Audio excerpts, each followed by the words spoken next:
तो स्टूडेंट्स, आज के इस लेक्चर में हम सीखेंगे एक्सरसाइज नंबर 4.2 को।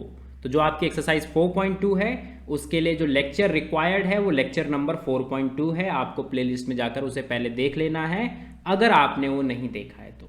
अगर आप उस लेक्चर सीक्वेंस में चल रहे हो तो 4.2 लेक्चर के बाद अब हम एक्सरसाइज नंबर 4.2 करेंगे। तो जो 4.2 लेक्चर था वो बेस्ड था इस बात पर कि linear equation in two variables के सॉल्यूशंस कितने होते हैं, कैसे हम उनको फाइंड आउट करते हैं, क्या प्रोसेस होनी चाहिए जिससे आप सॉल्यूशंस निकाल सकते हो। तो वही अब हम यहां पर करने जा रहे हैं। ठीक है, एक्सरसाइज पूरी की पूरी इसी पर बेस्ड है। तो स्टार्ट करते हैं एक्सरसाइज को। ठीक है, तो क्या लिखा हुआ है देखो, which one of the following option is true and Y is equal to 3x+5 has unique solution, only 2 solution, infinitely many solution. मैंने आपको क्लास में सिखाया था कि a linear equation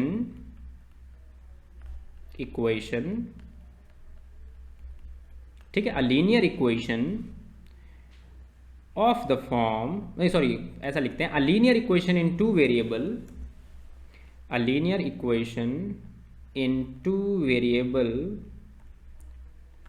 of the form ax plus by is equal to plus c is equal to 0 has infinitely many solution। ठीक है, तो क्या होता है, इनफाइनाइटली मेनी सॉल्यूशंस उसके पास होते हैं। तो यहां से आपने देखा कि ये जो इक्वेशन है ये linear equation in two variable है ना। Now since y is equal to 3x+5 is a linear equation in two variable, thus it has infinitely many solution। so that's why हमारे पास C ऑप्शन जो है वो क्या आ जाएगा, ट्रू आ जाएगा, और ये दो ऑप्शंस गलत आ जाएंगे। ठीक है, ओके आगे बढ़ते हैं। तो अब आपके पास क्या लिखा हुआ है, 4 सॉल्यूशंस हमें फाइंड आउट करने हैं और इन इक्वेशंस के फाइंड आउट करने हैं। तो हम फर्स्ट से बिगिन करेंगे। ठीक है, फर्स्ट में लिखा हुआ है एक equation 2x + y is equal to 7। तरीका मैं आपको पहले भी क्लास में समझा चुका हूं, लेक्चर के दौरान आपको बताया गया था कि कैसे निकालना है सॉल्यूशन। y की जगह कुछ फिक्स एलिमेंट रखो और x की वैल्यू फाइंड आउट कर दो, वही सॉल्यूशन है।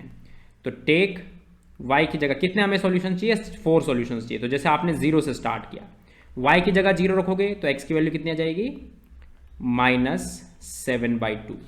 तो आपका सॉल्यूशन क्या बनेगा, आपका सॉल्यूशन बनेगा -7/2, 0।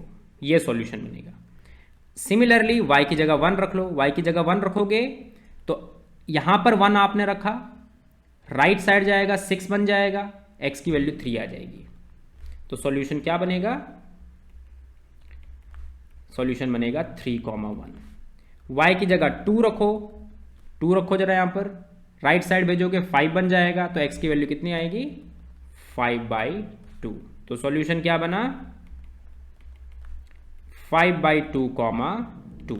तो सॉल्यूशन 5/2, 2 बना।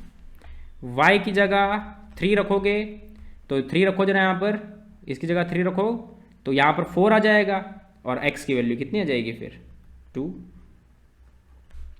तो सॉल्यूशन क्या बना, 2, 3।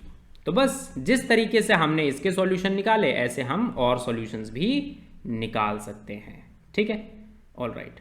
तो अब इसी पे काम करते हैं। अब हम क्या करते हैं, और सॉल्यूशंस को फाइंड आउट करते हैं इनके लिए, सेकंड पार्ट इक्वेशन के लिए। सेकंड इक्वेशन में क्या लिखा हुआ है, πx + y is equal to 9।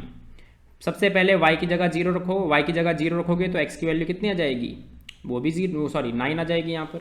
जैसे y की जगह 0 रखोगे तो x की वैल्यू 9/π आ जाएगी। 9/π आई तो सॉल्यूशन आपका क्या बनेगा, सॉल्यूशन बनेगा 9/π, 0। सिमिलरली y की जगह आप जरा 1 रखो तो x की वैल्यू कितनी आ जाएगी, y की जगह 1 रखोगे, राइट साइड भेजोगे तो 8 बन जाएगा, तो x की वैल्यू 8/π बनेगी। तो सॉल्यूशन कितना आएगा 8/π, 0। y की जगह 2 रखोगे तो x की वैल्यू कितनी आएगी बताओ, y की जगह 2 रखो तो x की वैल्यू आएगी, यहाँ पर 2 रखोगे तो इधर भेजोगे तो 7 बन जाएगा, तो x की वैल्यू आएगी 7/π। तो सॉल्यूशन क्या बनेगा, तो सॉल्यूशन आपका बनेगा 7/π, 2। y की जगह अब आप क्या कर लो 3 रख लो, तो x की वैल्यू कितनी आएगी, x की वैल्यू आएगी, y की जगह 3 रखा तो यहाँ पर 6 आ जाएगा, तो x की वैल्यू आ जाएगी 6/π। ठीक है, तो इस तरीके से आप यहाँ पर सॉल्यूशन कह सकते हो कि आपका जो सॉल्यूशन है वो कितना आ रहा है 6/π, 3। अब एक ध्यान देने वाली बात है, ध्यान देने वाली बात ये है कि जो आपके पास सॉल्यूशंस हैं, जैसे कि इन केसेस में आपने देखा कि y की जगह 0 रखने से एक सॉल्यूशन मिल रहा है, y की जगह 1 रखने से भी सॉल्यूशन मिल रहा है, 2, 3, 4 कुछ भी रखने से सॉल्यूशन मिल सकता है। क्योंकि इनफाइनाइटली मेनी सॉल्यूशंस हैं, तो जो आपके बुक में आंसर की है इससे वो मैच नहीं कर सकता। जरूरी नहीं है कि मैच करे, हो सकता है मैच कर जाए बट जरूरी नहीं है, क्योंकि बहुत सारे सॉल्यूशंस हैं, हमें बहुत सारों में से सिर्फ 4 ढूंढने हैं। कोई स्टूडेंट ये 4 निकाल के देगा, दूसरा स्टूडेंट ये 4 निकाल के देगा, तीसरा ये 4 निकाल के देगा। Got it? ठीक है, तो आंसर्स डिफरेंट आएंगे सबके। ठीक है, थर्ड पर काम करेंगे।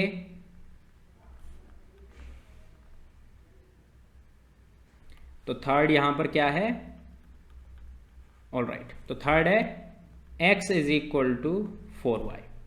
क्या करोगे, सिंपली वही तरीका अभी भी, y की जगह 1 रखो तो x की वैल्यू कितनी आएगी 4, y की जगह 2 रखो तो x की वैल्यू कितनी आएगी 8, y की जगह 3 रखो तो x की वैल्यू कितनी आएगी 12, y की जगह 4 रखो तो x की वैल्यू कितनी आएगी 16। तो सॉल्यूशंस क्या क्या बनेंगे, 4 1, 8 2, 12 3 और 16 4। इस तरीके से आप सॉल्यूशंस निकाल सकते हो। नेक्स्ट प्रॉब्लम में चलते हैं।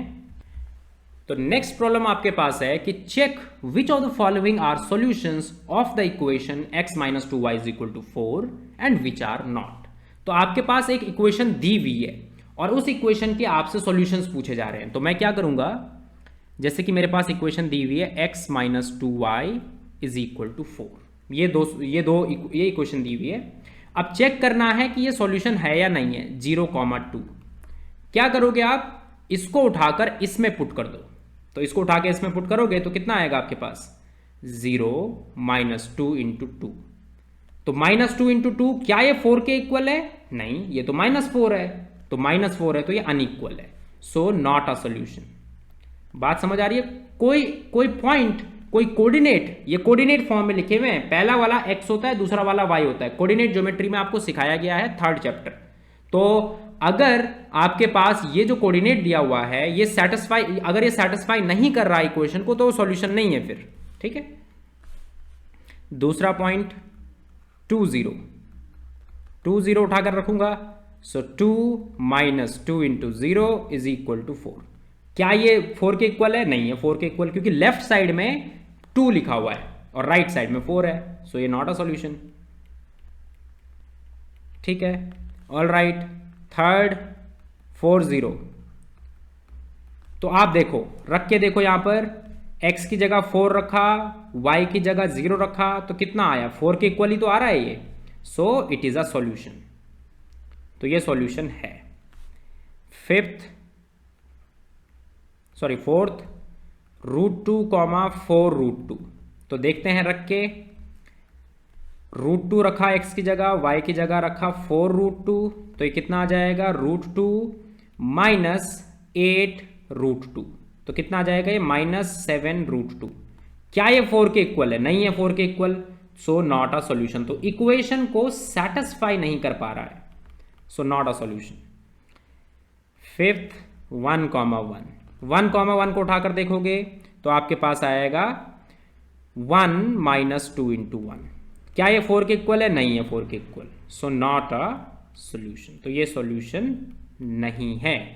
तो बस एक ही सॉल्यूशन आया, ये बीच वाला, बाकी कोई भी सॉल्यूशन यहां पर नहीं है। Got it? नेक्स्ट प्रॉब्लम पे अब आपसे पूछा जा रहा है कि find the value of k if x is equal to 2, y is equal to 1 is a solution of the equation 2x plus 3y is equal to k.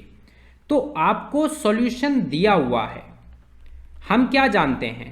Remark, एक remark मैं यहां पर लिख रहा हूं. We know if a comma b is a solution of, अब equation a comma b नहीं लिखते हैं, यहां पर कुछ लिख लेते हैं दूसरा वेरिएबल. तो मैंने लिखा p comma q is a solution of the equation